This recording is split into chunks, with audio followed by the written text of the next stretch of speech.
to Beautifully Imbalanced by DaShay Carter. I know I cannot stop playing in my hair.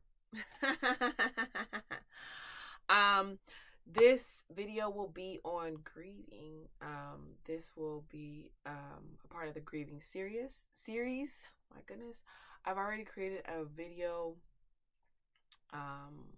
like summarizing things we grieve. And so now I'm breaking the videos down into the specific things because we may grieve these things. There's a lot of similarities in the way we grieve different things, but each video deserves its own expansion. So that is what we're doing today. Today it is grieving the life you thought you'd have. And so before we dive into that, I want to share about my brand. I have a clothing brand centered around self-love. Each collection has helped me on my journey and has helped me to repeat the affirmations in my mind and to really just get them in my mind unconsciously without me having to just stand in the mirror and say them, because when you first start affirmations, sometimes that can be like tedious and you're like, what is this doing? But the brand has helped me, and it has helped others. I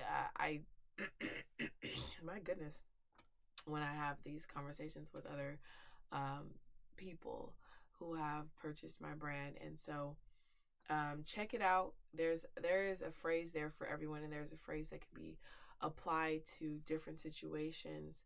I have found that some of the phrases that I made when I was younger, when I was earlier in my self-love journey, still apply to me in a new way today. And so it's beautiful. Honestly, it's kind of like a fortune cookie. Fortune cookies, it's like a positive message, and you find a way to apply it to your life, and then you let it drive you. And that's what my self-love affirmations clothing brand is about. So the next thing I want to talk about is, so that's where it's crazy. I have like a system. It kind of developed on its own. So if you're in the beginning of your self-love journey, you start with a clothing brand. Then you come here, you watch my podcast. We talk about my story, my experience, and the tools that I've used to work through. Then you head over to Patreon, and that's where we do the work, right? So there's my monthly challenges in there. June was the first month, and June 2024, first month of challenges, but now July is coming, and so July will be the next challenge, and that will be the first paid challenge. It's just $10, and so that's where you go over to Patreon, and that is in there, and the daily affirmations are in there, and then there's other resources in there that will help you, and there's chats that are specific to different things like boundaries, grief, trauma. Those are all separate chats, so you can talk specifically about what you need. I will be starting a book club in there, specifically for self-love books, so we can have a conversation about what we've learned in those self-love, self-help books, and have someone to bounce ideas off of. And well, what do you think it meant when it said this, and things like that. And so that's coming up in August. And then I now do the webinars. So that's another way for you to learn and grow, but this is going to be in more of a classroom setting, and it's free. The webinars are free. And the very first webinar coming up in July 1st, I believe that is a Monday at 6 p.m. That is going to be unlocking your self-love by healing your inner child. And I have 3 steps that will help you unlock your help you heal your inner child. And so that is kind of like the way my I don't know, it's not brand, community, whatever, that's how it works. But also, you know your history, you know where you can start. So you may not have to start with the shirts. You may not even want the shirts until after you done everything else. Oh, I like her. I like what she meant when she said that. I actually am going to go buy her clothes. But it can't. That's how it worked for me. It started with the clothing, that really started helping me unlock my self love, and then I started sharing my story, and then I started sharing my story with a therapist, not openly. I at that time I was only sharing my story one on one. If I felt like that person needed to hear what I went through to get through what they were going through, then I would share my story. But I started sharing it with my therapist, and then I started doing the work, which is Patreon, and then I started learning through books and classes. That's the webinar. And so that's how I healed. That's how I unlocked my self love. So now I'm taking what I learned and I'm applying it, and I'm teaching it in the same ways that I learned and healed. And so hopefully, like I said, there's something y'all can find in one of them. Okay. And so all the links to those things are in the description. They should also be like somewhere on my channel, because I know that I have the email there and all the things. I have the email, the Patreon, and you're already on my YouTube. So it's all there. I do have an email now. So if you want to email me some things that either you're going through or you want to hear me speak on or whatever, or you want to put them in the comments, excuse me, that is all. I'm open to it. I do want to share with you, there is a woman, and she's very helpful in many different situations, and she has personal experience, and she's spiritual, and she has education background, and she uses all of these skills to help people. And so if you ever need anyone to talk to, especially after some of the things we talk about here, they can either be triggering, or like I say, you know, you're receiving this information but you don't know how to apply it, or you're receiving this information and you just feel, like I said, stuck. You're like, dang, well, I learned something for sure, but where do I place that? And you may need someone to talk through it, or you may need someone just to hear you.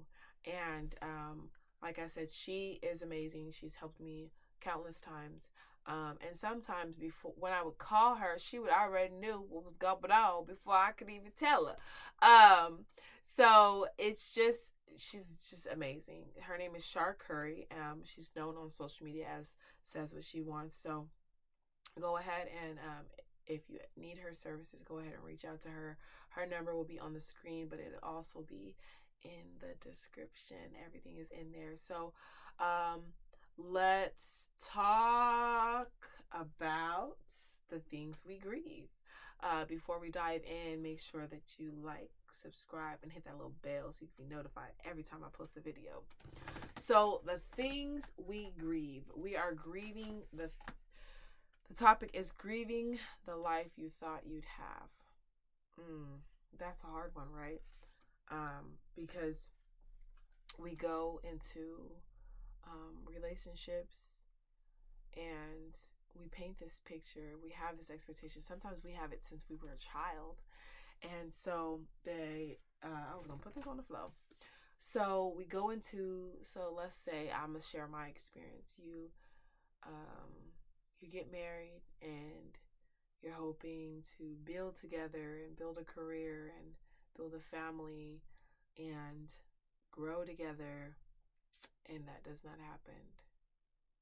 And so then you have to grieve that, and then you do it again, right? Because we can't, if we want what we want, right, we're not going to give up on it, so we keep going, right? So then I do it again, right? I say that I learned from the previous relationship, but the red flags show up differently in this relationship. And at this time, I'm feeling like, I'm lucky to have someone that is not that person that I just left, honey. And I'm lucky to be wanted. And so I'm entering into this relationship, ignoring the red flags, hoping that we're going to grow together because we have said that we're going to grow. So I'm giving him the benefit of the doubt. And we build a family together, and it ends, right? Um, and so we have to let go of what we thought we were going to have, because I thought I was going to have, the American dream, the family, the home, the career. I got it all. I got it all. And sometimes, depending upon where we are in our healing journey, it's like we take it internally and we believe that there is an issue with us. Especially depending upon how many losses we have. We're like, well, I lost him, her, and them, and what is wrong with me? And so we take on that, and we feel like there is something wrong with our worth, that we are not worthy of love. Maybe I'm not worthy of love. Maybe it's not for me. Maybe relationships aren't for me. Maybe I'm not meant to have this or that or whatever. And we do this, and it becomes damaging, and it eats away at us. And so, like I said, for me, this is something that I had to experience personally. I had to release that. You know, I've already had kids with this person, so now I have to release how I thought we'd be as a family. Because was I expecting to be co-parenting? No. I wanted to be a unit. Okay. I didn't want to have kids growing up the way I grew up. I didn't want my kids to feel neglected and unwanted. And I didn't want to be doing parenthood by myself. I mean, not many women or men ask to be a single parent. Sometimes they do it because of certain circumstances they may choose, like, not having a partner and wanting to have a child, so they adopt, or insemination and all the things. But it's rare that a person chooses to be a single parent. And so there was a lot of things, thus one of the adjustments was being married more than once. I used to watch shows and be like, dang, he's been married 4 times, because it's Hollywood, it's movies, right? And then I'm like, no, I only want to be married once in my life. I don't want divorce. I was like, I had this whole little dream. But when you get married at 19 and you don't know anything, of course that was kind of, I'm not saying everybody, but this wasn't like a high school sweethearts. We known each other for years. We're so in love. Okay. So that was gonna happen. The second time was kind of gonna happen too. But you hope it doesn't. You like I said, you want for these things. Friendships, grieving friendships, you have these expectations. You go into these relationships and you're like, oh, I can see us doing this and doing that, and you have these people in your life, and you're hoping that they're going to be there for a very long time, let's say forever. And it doesn't always happen that way. And so you have to let go of what you thought you'd have. You have to let go of what you thought you'd have. Because sometimes we hold on to it so much that it makes us miserable, and we're not able to see what's right in front of us. If I was like, oh, we were married and we had kids, and we were going to be a unit, and we were going to be this, and we were going to do those little family trips, and we were going to go on couple trips, and we were going to do this, and we were going to do that, and we were going to be famous together, and this and that. And if I'm living in that fantasy, it doesn't leave room for me to see what's in front of me. Like the fact that I do still have 2 beautiful children that I can have. They are my family. I can grow and go on family trips with them. Yes, I'm doing it by myself. Yes, I would be doing those things by myself. It would be me and them, but it's still me and them. They're still my family. I still created this family. It's still a beautiful thing. It's just not what I wanted ultimately for me or for them. But this is the situation that's in front of us. And so I can't live in what I wanted and what I thought I'd have. But it's not a shame thing. Sometimes we're like, I shouldn't feel like that. And we get hard on ourselves. It's okay to feel it. You lost something. You did. Because we don't go into relationships hoping that they're going to end. Who does that? Hoping that we'll be hurt or that our children will be hurt. We don't do that. We go into relationships hoping for things, having goals for us individually, as a unit, as a family.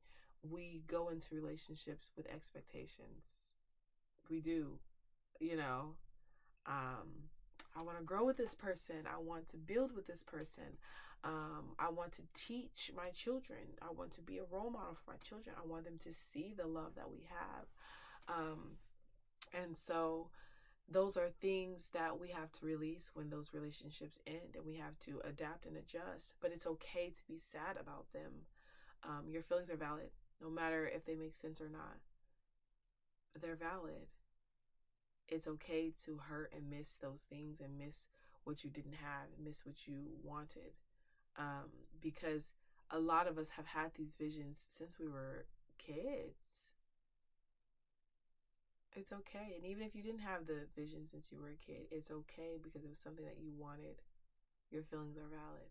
Don't let anyone tell you they're not. It doesn't have to make sense to them or you. If you're feeling it, you're feeling it, honey.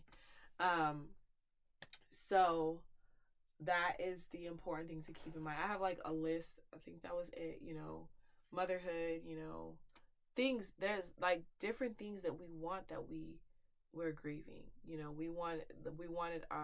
have a vision of how we imagine ourselves as parents, or how we imagine a friendship going, how we imagine a marriage going, how we imagine, some people have set goals and they're like, by this age, I want to own a house. By this age, I want to be married. By this age, I want my career. And we have to make peace with the fact that that may not happen, or that has not happened. Because right now we're grieving the life that we thought we'd have, right? So say I'm 30, right? And when I was 26, I had my first kid. 26, I think about 26, I had my first kid. And I think I was 27, 28 when I got married for the second time. It was supposed to be my last time, right? In my mind, right? So, I'm imagining myself as a woman who is married with kids. I have my own business. I'm buying a house. I'm driving, because if you know me, you know I don't drive. And so these are all things that I wanted for myself before this age, honey. Before this age, I honestly used to put every year on my goals that I would have my driver's license. I wanted my driver's license before I was 30 because I just thought it was like a shame to not have my driver's license, be 30 and not have my driver's license. Here I am, 30. Without my driver's license. And I'm not proud about it, but I'm proud that I'm not letting it get to me, because I used to put so much guilt and shame on myself for not having my driver's license. And it's things that we have to make peace with. Yes, we have a vision, but we also have to know that things are not going to go the way we want them to. But again, it is okay to feel sad about it. But let it fuel you. Don't let it keep you. I always try to say that. Don't let these things keep you. Let them fuel you. Let them push you forward. And so that's where we're going next, is why we had to let go. It helps to know why. We may not always get to know why. We may not get to know why till later on. And sometimes that sucks. Sometimes it sucks. Hey, it is what it is. But it's sometimes knowing why helps you to let go. So why we had to let go. I had to let go of relationships because I needed to be my authentic self, and I wasn't being my authentic self. I was unhealed at the moment, and so I was chipping away parts of myself, tucking away parts of myself that these people did not like. My first marriage, I did that. My first marriage, I also felt like, somebody wants me. Nobody ever wanted me. this is gonna be the last relationship ever. This is the last person on earth who will ever want me. It sounds dramatic, but if you have an anxious attachment, you relate, because you feel like these are the only people in the world who want you. And so I threw myself into the relationship, did everything I can to keep the relationship. But then as I started to grow and find myself, I was like, hold up now. I actually don't love this person. I don't. I love the way he wanted me, and I loved his feelings for me, and I loved how he pursued me, because I mistaked that for love. I mistaked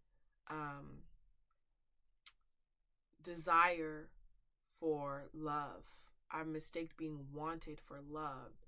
And so I gravitated towards it, and I threw myself into it, But like I said, as I found myself, I realized that that wasn't the type of man that I wanted to be married to.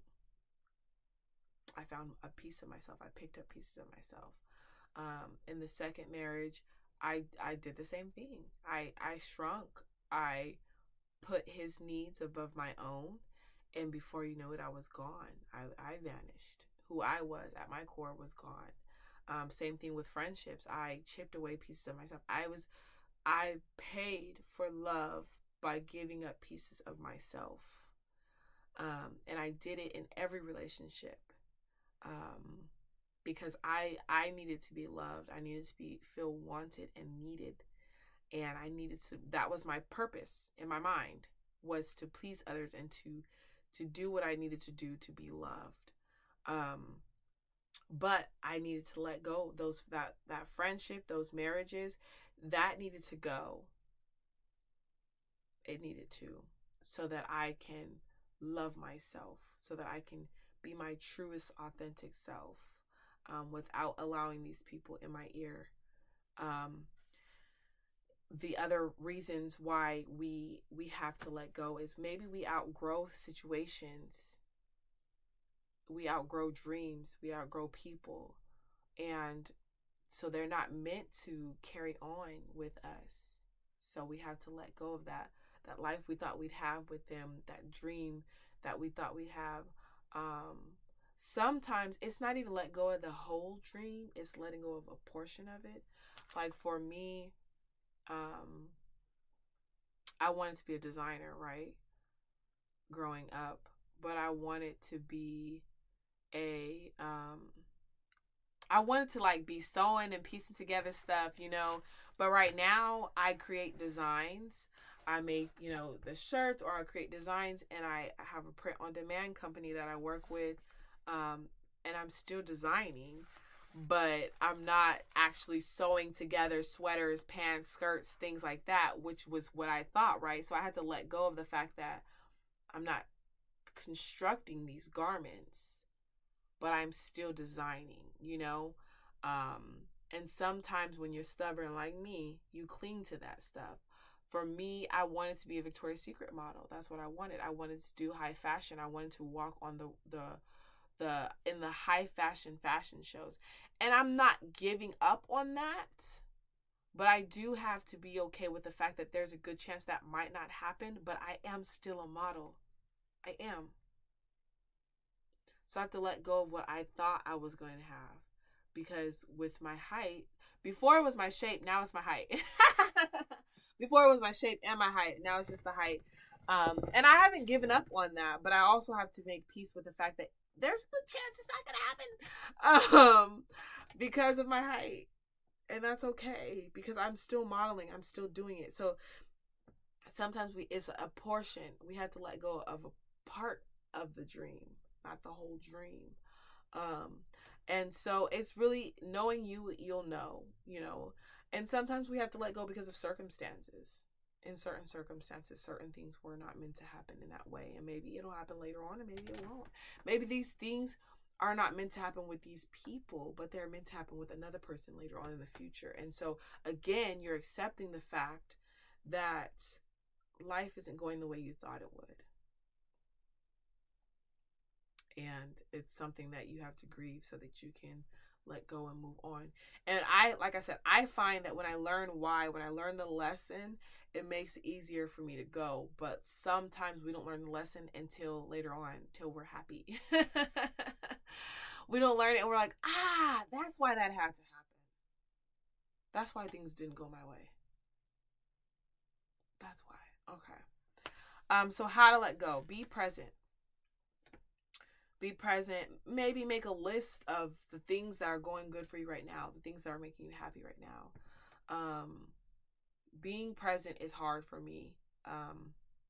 When it comes to anxiety, I'm thinking about the future. I used to be like, dang, I should have, I could have. I really did let go of that. It's in Kevin Hart's book. I want to say it's in The Decision. I like both of The Decision and the Monsters. I think he has, I don't remember. Y'all, read them both. I didn't get paid to say that, y'all. Read them both. But he has this, he says, let go of shoulda. The thing is, why are we holding on to what could have happened and what should have happened? Because we can't go back. We can't change the past. But we have what's going on right now and the future. So what are we doing right now to benefit our goals? What are we doing right now? What have we already accomplished right now that's benefiting our goals? Because that's the other thing. We don't celebrate. We don't celebrate. I don't celebrate. And I know a lot of you guys don't either. It's all I'm really trying to be more is it adamant? I'm really trying to be more diligent about celebrating every victory, big or small. Because it's a victory. I have breakthroughs maybe every other week, and that is important. That is good. You know? That's a victory. I had a realization. That's a victory.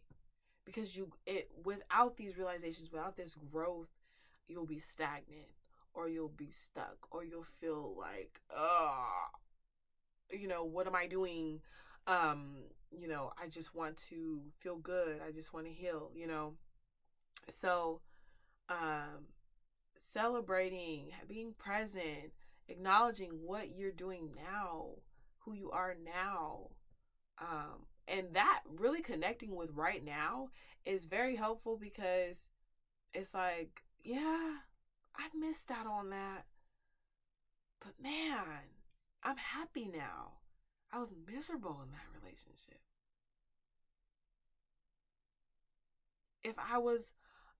This is not to me, okay, so, but it's like, sometimes we have this idea of how we expected our family to be when we start having kids, when we create a family, and it's like, well, dang, if I was still with that person trying to create a family, my kids would have been suffering. It's good that if we're not like that. It's good that I'm co-parenting, or it's good that I'm by myself.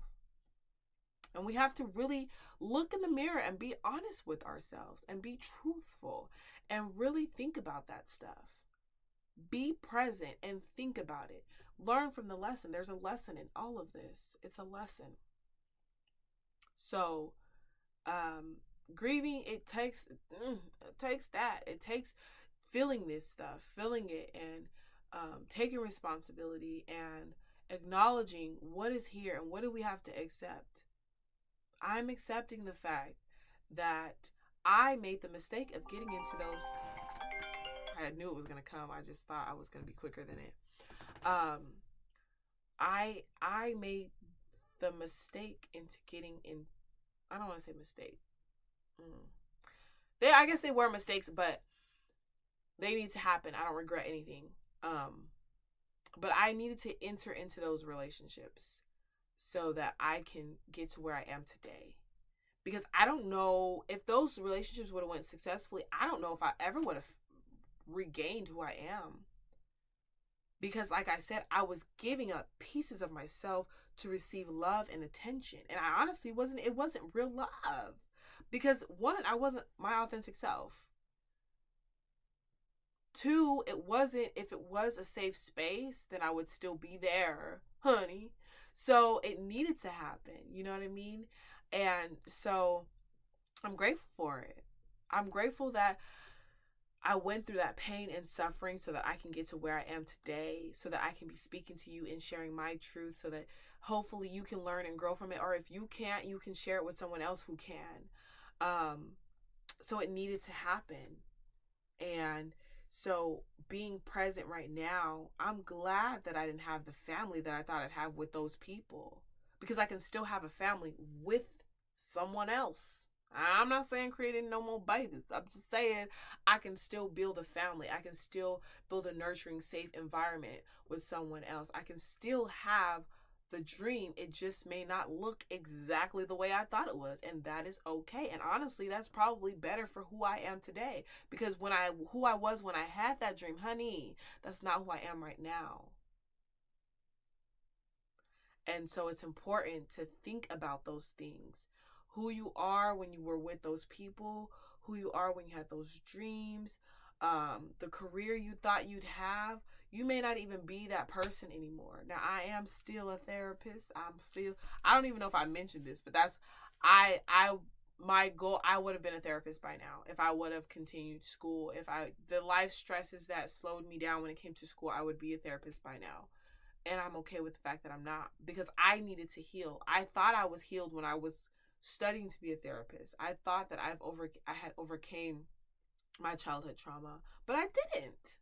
I suppressed it and I was numb, and so I thought I healed. No, honey, I did not.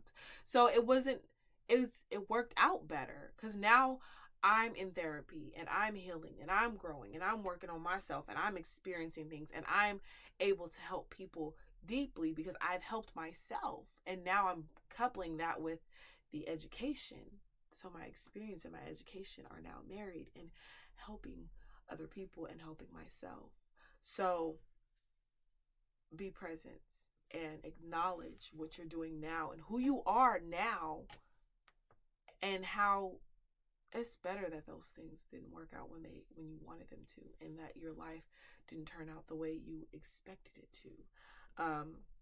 So that was the next thing, was take the lesson. What's the lesson? What is the lesson? The lesson is I was not myself.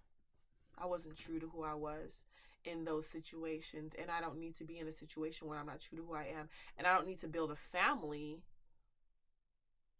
when I'm not being true to who I am. And I'm not saying I shouldn't have kids because I'm not being authentic, but I'm saying that we are role models. Our kids watch everything we do, whether we see it or not, and they are really big on nonverbal communication. So they see everything, honey, they know, and they copy everything you do.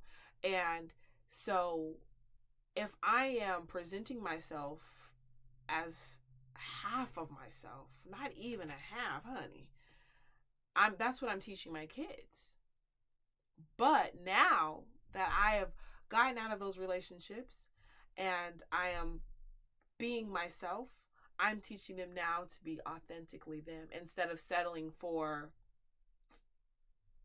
transactional love or settling for, my trying to please my anxious attachment and trying to feel wanted and needed by someone who doesn't want or need me. Those kind of things, you know what I mean? So take the lesson. Be present. Acknowledge who you are and what you're doing. Celebrate who you are and what you're doing right now. Take the lesson. The last thing is to be mindful of your new goals. Or you can keep the other goals, but you just have to adjust them a little bit. So I still people be like, seriously? I want to get married again, but now I'm more knowledgeable. Now I have a better idea of who I am and what I need and what I want, and I have a better idea of healthy relationships, because before I didn't. Excuse me.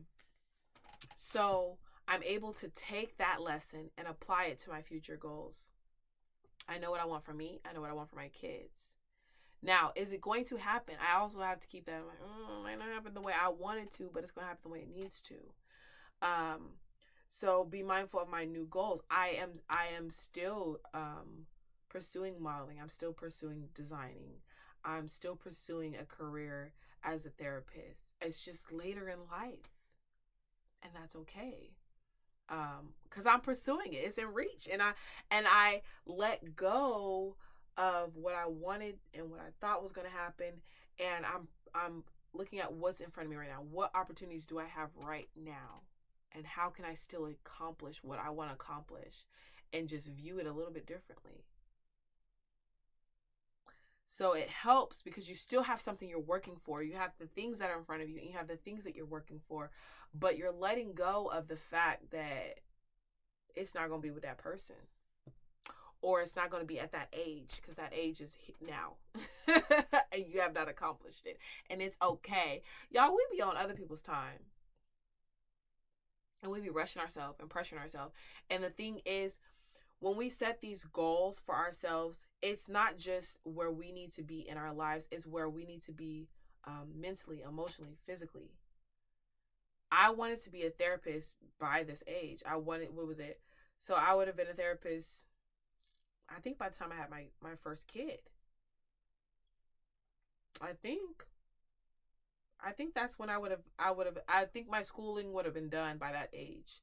Okay, so I would have now been a therapist for about 5 or 6 years.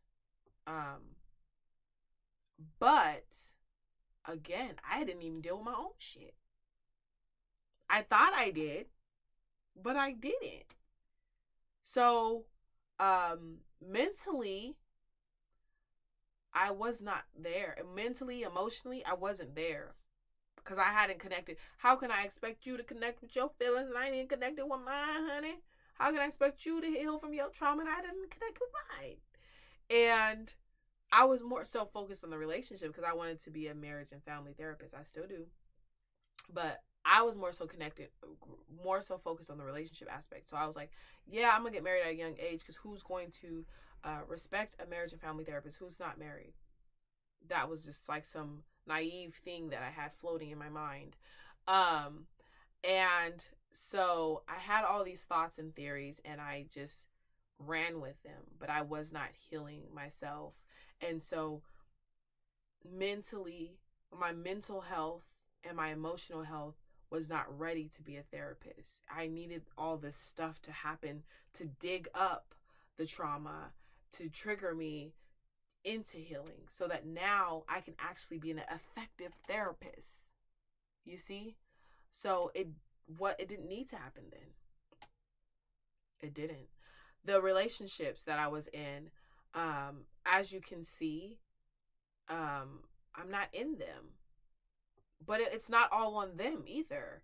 I had issues that I had carried from my childhood trauma into those relationships. The first relationship was because I felt like I was unworthy of love, and he made me feel worthy of love because of how he pursued me. So I fell in love with that. That's that in it as itself. I committed to him for over 5 years because of trauma. You know what I mean? So that relationship was not going to last because it wasn't, the foundation wasn't a love foundation, wasn't a trust foundation, wasn't a loyal foundation. It was all trauma.